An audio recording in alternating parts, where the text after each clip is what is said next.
I hate to brag, but I'm really good at lying. I've gotten so used to lying that sometimes I don't even realize I'm doing it. It started a few years back. Since then, I've become a natural. I often lie about little things. For instance, my mom calls and asks if I ate breakfast, and I say yes, even though I haven't.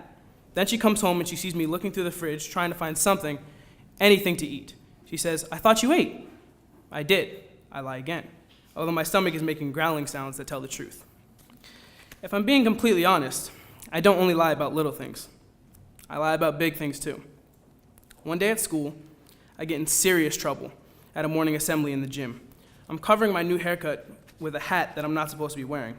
The school police officer calls me down in front of the whole school. He says, "Take your hat off." I say no. He tells me to take it off again. I repeat my answer. He then grabs my hat off my head. As he does it, I put my hoodie up. Everyone sort of gasps. The police officer is really mad now.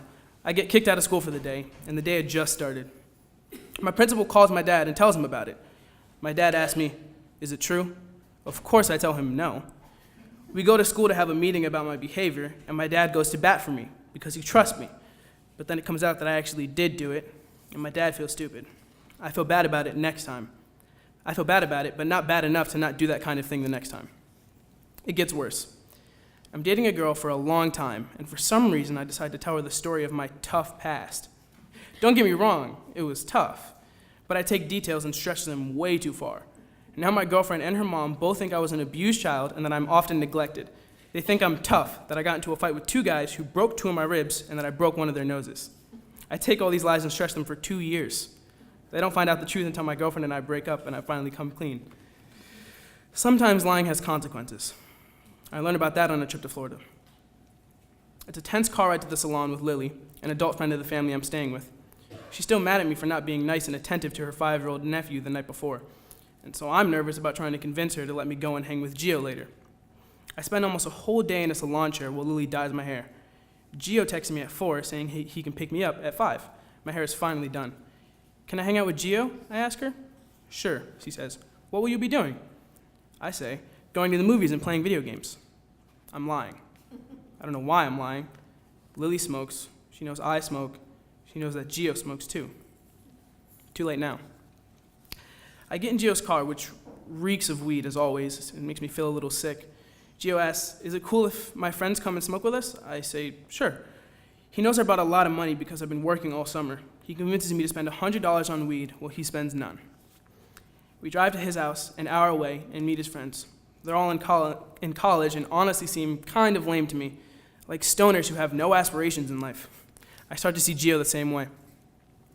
We go outside and we all smoke together. Then we go back inside to Gio's room, where he starts rolling more to smoke already, which seems excessive.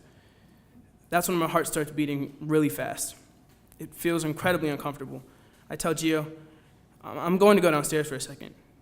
He follows me and asks if I'm okay. I tell him, I'm going to call my mom. I call her and tell her it's not that bad, just uncomfortable. She says, "Eat something." I haven't eaten all day. Gio makes me a sandwich. I bite into it, and immediately my body feels like it's shutting down. My eyes close, my head drops, and I drop my sandwich. I have just enough energy to pick up a cup of water and put some in my mouth to help me spit out the food. "Gio," I say, "you need to take me to the hospital." He picks me up and we go towards the door, but his friends come down and tell him not to take me. I open my eyes and find I'm in a chair on the lawn, and Gio is arguing with his friends about taking me to the hospital. Now I'm scared. I close my eyes again, and when I open them, I find I'm in the car. I realize I need to call my dad. Looking at my phone screen where it says, "Father," I hesitate to press it. I'm afraid he'll be mad at me. Well, not mad. My dad doesn't yell at me. He pulls this other move, and it's sneaky. He says, "I'm not mad. I'm just disappointed." And that hits me hard. I'm scared at disappointing him again, but I realize I'm more scared of dying. So I call and put him on speaker. I try to explain everything, but I can barely speak. So Gio talks to him. My dad says he's not mad or disappointed. All I feel from him is love and caring. Gio pulls into a parking lot and asks, "Do you really need to go to the hospital?" "Maybe you're just having a bad trip." He keeps telling me I don't need to go to the hospital. Finally, I say, "If you don't drive me, I'll have to call 911. Gio gets right back on the road. He says, "I can't come into the hospital with you because I don't want to get in trouble." This makes me even more scared, but I understand. He says he'll wait for me in the parking lot. Inside the hospital, the nurse checks my heart rate, and it's up over 180. It's not supposed to be higher than 110. They put 3 needles in me and pump stuff into me while hooking me up to a bunch of monitors. They tell me the weed I smoked might have been laced with something. Later, I find out my body is sensitive to marijuana. The doctors tell me that if I hadn't come to the hospital and gotten treated, I could have had a heart attack. I'm anxious all night.